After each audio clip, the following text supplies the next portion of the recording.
So I stayed super close to home, and I was actually mostly in Mount Vernon and went back and forth between Iowa City, and I also went to Madison, Wisconsin, and worked a little bit at College in Cedar Rapids.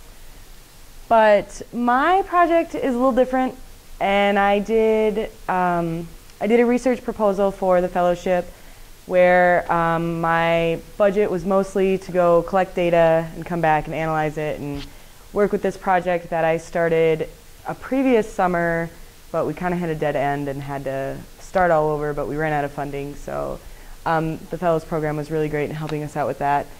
My project was to look at pressure temperature estimates in high pressure rocks, eclogites, in North Chidam, China, which is located in the northeastern corner of the Tibetan Plateau. And I used lots of different equipment to do this. I used an electron microprobe in Madison, Wisconsin, and a LAICPMS, which is a laser ablation inductively coupled plasma mass spectrometer, to get a full exactly. And I did this to get a full chemical analysis inside and out of the rock. And then I used this data to analyze and interpret what was going on in this region. And the fellowship also helped me take this research and actually go up to Minneapolis in October and present at the National GSA Conference. So I met with hundreds of professional geologists that really just drilled me on what I was doing, made sure that I knew exactly what I was talking about, and that was a really great experience. So this is the area that my research is focused in. Down here in the Luling Shan is where my rock sample actually comes from.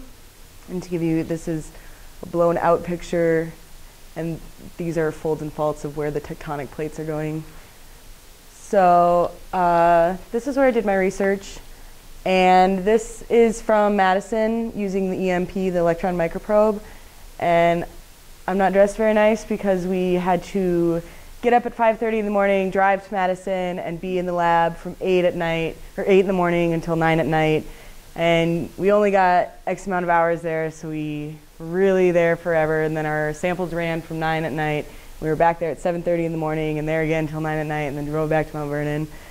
So it was a really long couple days in a tiny room with, as you can see, tons of computers and staring at a screen. So that's how we got our initial data. And then we got more data in Iowa City at the University of Iowa using the LAICPMS, which is the top right-hand picture. And I didn't put up any examples of my data because it was, once you reduce it down to an Excel spreadsheet, we analyzed 39 different elements in the LAICPMS, and we got between 1,500 and 2,000 points for each sample, and we had 7 samples that we ran. So you can picture in your head all the numbers to go through for that, which nobody needs to see. We also used the scanning electron microscope, the SEM, at College, which we went there initially just to get a feel for what was going on in our rock samples. I had a pretty good idea from the previous research that I had done on mine. And this was actually set up for a physics research, so it didn't go very well, and it didn't really give us any information. But it was still a good experience. We still went there. We learned how to use the machine a little better, and that was nice. So with this research, I have kind of swamped it into my school year. Now I'm working on an honors thesis in geology, really picking through every point of the data to find out what's going on in North Chidam. Thus far, we've been reading millions of articles on the area, previous research, trying to apply what we have to something else, see what's going on, what's making sense. And obviously I learned really great research techniques that I will be guaranteed to use again as I continue my education in geology, as well as great connections that I made through going to the University of Iowa and Madison and making these connections and setting up the run times and setting up the research times.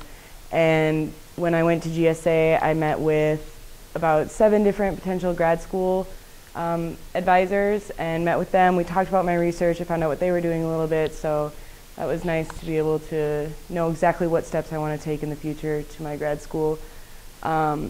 great faculty connections. This is definitely what I want to continue my research in. It was nice to kind of jump forward and not be so bogged down as I'm filling out applications and things.